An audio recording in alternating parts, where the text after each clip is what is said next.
France کے ساتھ ہماری ایک ٹسل چل رہی ہے اور ہم بڑی کوششوں میں ہیں یہاں پہ ملا مافیا کے ہمارے جو ہے یورپین یونین اور دوسری یورپین کنٹریز کے ساتھ جو ہیں ٹرمز خراب ہو جائیں، اس میں وہ کسی حد تک کامیاب بھی ہو گئے ہیں کیونکہ یہاں پہ تو سب کی واٹ لگی ہوئی ہے.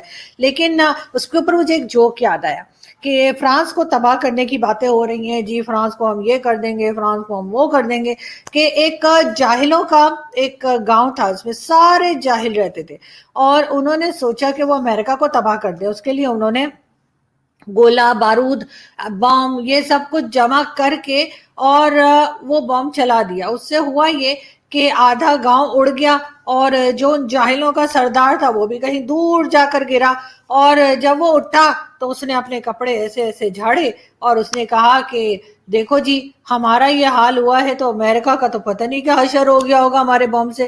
تو یہی چیز یہاں پر ہو رہی ہے کہ اپنے ہی ملک کے لوگوں کی گاڑیاں جلا دی، اپنے ہی لوگوں کے بائکس جلا دیے، اپنے ہی ہاسپٹل کی ایمبولینسز جلا دی ہیں اس ملا مافیا نے. لیکن مسئلہ سارا یہی ہے کہ خود ہی تو ان کو بڑھاوا دیا تھا، خود ہی تو ان کو پالا تھا، خود ہی تو ان کو پیدا کیا ہے، اور اب یہ خود ان کو جنہوں نے بنایا ہے انہی کو کاٹنے کے لیے دوڑ رہے ہیں. تو اب ان کی سمجھ میں نہیں آ رہا کہ یہ ہینڈل کریں تو کیسے کریں. لیکن ٹی ایل پی کا جو ہے وہ ابھی تک مسئلہ گورنمنٹ سے جو ہے وہ ٹھیک سے ہینڈل نہیں ہو پایا ہے، اور یہ صرف ایک تحریک لبیک پاکستان کا ایشو نہیں ہے بلکہ اس طرح کی بے شمار بہت ساری، آپ اگر گوگل بھی کریں گے آپ کو بہت سارے نام مل جائیں گے، آرگنائزیشنز ہیں، اسلامک آرگنائزیشن ہے جنہیں میں کہتی ہوں کہ ایکسٹریمسٹ آرگنائزیشن ہے جو کہ پاکستان میں موجود ہیں اور اسی طریقے سے وہ آپریٹ کرتے ہیں کہ کبھی کہیں پہ کہیں گے پروٹیسٹ کے لیے بیٹھ جائیں گے، کبھی کچھ نقصان کریں گے، کبھی کہیں جا کے پھٹ جائیں گے. جو عادشر کاوس جی کہتے تھے، جو ہمارے ایک سینئر جرنلسٹ تھے ڈان کے، جو لوگ ڈان پڑھتے ہیں وہ ضرور کاوس جی کو جانتے ہیں. ان کا یہ کہنا تھا کبھی کبھی انسان کا دل چاہتا ہے کہ میں پھٹ جاؤں، تو وہ کہتے تھے بالکل پھٹ جاؤ اور سائڈ پہ جاؤ اور پھٹ جاؤ.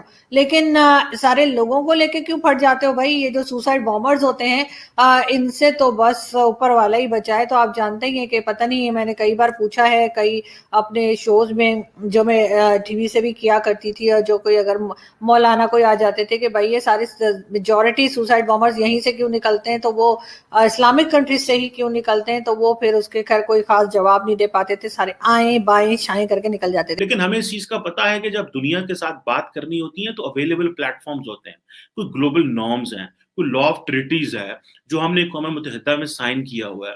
پھر اس کے بعد آپ کی اکنامک کمپلشنز ہیں. عمران خان صاحب مجھے یہ بتائیں کہ جو ٹی ایل پی چاہتی ہے اس سے تو پاکستان دنیا میں تنہا ہو کے رہ جائے گا.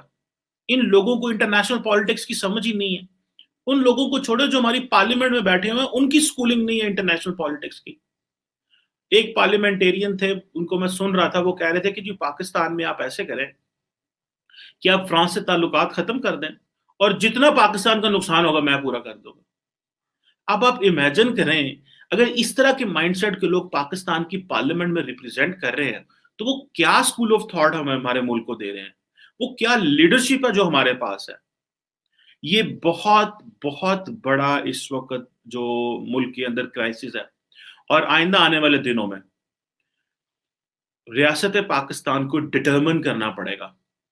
اگر یہ اسلامسٹوں کو کٹ ٹو سائز نہ کیا گیا، کٹ ٹو سائز سے مراد یہ نہیں کہ میں کہتا ہوں ختم کر دیں، ان کو اس چیز کو میک شور نہ کیا گیا کہ بھائی آپ جو ہے اپنی لمٹس میں رہیں.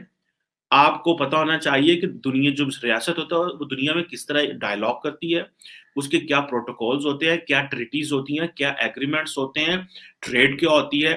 ابھی دیکھیں نا کہ آپ ایف اے ٹی ایف جو ہے اس میں آپ ہمیں وہ اس کا ہیڈ کوارٹر کہاں ہے؟ پیرس. دیکھیں وہ کتنی امپورٹنٹ پوزیشن رکھتا ہے ایف اے ٹی ایف میں. یورپین یونین سے ہم علیحدہ ہو جائیں، ہماری کوئی 7.3 بلین یورو کی ٹریڈ ہے with the E U, because کہ انہوں نے ہمیں جی ایس پی پلس اسٹیٹس دیا ہوگا. وہ 2022 میں ختم ہو جانا ہے، اینڈ آئی ایم شیور کہ وہ اس دفعہ ریوائز نہیں کریں گے اس کو. یہ جو ہماری حرکتوں کی وجہ سے وہ ریوائز نہیں کریں گے. اگر انہوں نے ریوائز کر دیا نہ کیا تو ہماری جو ٹریڈ ہے وہ کم ہو جائے گی ان کے ساتھ، کیونکہ وہ ہمیں پریفرنشل ٹریٹمنٹ جو یورپین مارکیٹ منڈیوں میں ملتا ہے وہ نہیں ملے گا. سو ابھی میں شیخ رشید صاحب کو سن رہا تھا، ابھی وہ کہہ رہے ہیں جی کہ ہمارے ٹی ایل پی کے ساتھ مذاکرات شروع ہو گئے. اس سے پہلے فواد چودھری صاحب کہہ رہے تھے جی ہم تو ٹی ایل پی کے ساتھ مذاکرات ہی نہیں کرتے، ریاست جتھوں سے بات نہیں کرتی، لیکن ریاست پھر جتھوں سے بات کرنی شروع کر دیتی ہے۔ اب آپ خود اندازہ لگا لیں کہ ریاست ان دائیں بازو کے مذہبی جو لوگ ہیں ان سے ڈرتی ہے ریاست۔ ان کو پتا ہے کہ اگر ہم نے کوئی اس طرح کا کام نہیں کیا تو ہم تو سیاسی نقصان اٹھا لیں گے۔ پاکستان کی تمام سیاسی جماعتیں بالکل خاموش ہو کے بیٹھی ہوئی ہیں۔ یہ اتنے اپورچونسٹ لوگ ہیں کہ یہ خاموش ہو کے بیٹھے ہوئے ہیں کہ وقت کا انتظار کریں کہ جس طرف رخ ہوگا ہم اس کے ساتھ ہو جائیں گے۔ اگر ریاست اوور پاور کر گئی، اسٹیٹ اوور پاور کر گئی تو ہم اسٹیٹ کے ساتھ مل جائیں گے، اور اگر جو T L P over power کر گئی تو ہم جو ہے اس کے ساتھ مل جائیں گے۔ بالکل خاموش بیٹھے ہوئے، کوئی سٹیٹمنٹ نہیں آ رہی کہیں سے بھی، نہ نواز شریف صاحب بول رہے ہیں، نہ بلاول صاحب بول رہے ہیں، اور وہاں پہ اور یہ اسی طرح کرتے ہیں سارے۔ عمران خان بھی اسی طرح کرتا تھا۔ مجھے نقصان کس کا ہوتا ہے؟ عوام کا، ریاست کا؟ کسی کا کوئی نقصان نہیں ہے۔ سارے کے سارے لوگ they are too powerful, they are too filthy rich, ان کا کچھ بھی نہیں جاتا ان لوگوں کا۔ سو یہ آپ امیجن کر لیں کہ اس وقت ہم ہوسٹیج بنے ہوئے ہیں، اسلامسٹ نے پاکستان کو ہوسٹیج بنا لیا ہے۔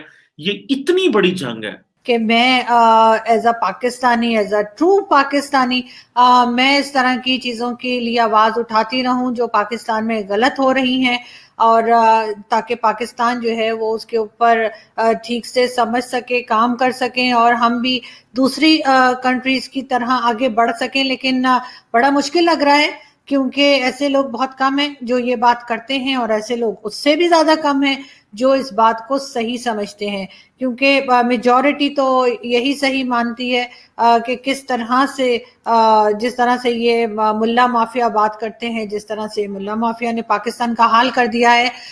زیادہ تر لوگ تو ایسے ہی ہیں پاکستان میں جو اس چیز کو سپورٹ کرتے ہیں، لیکن خیر ہمارے جیسے لوگ ہیں، اور ہم غلط کو غلط ہی بولوں گی میں۔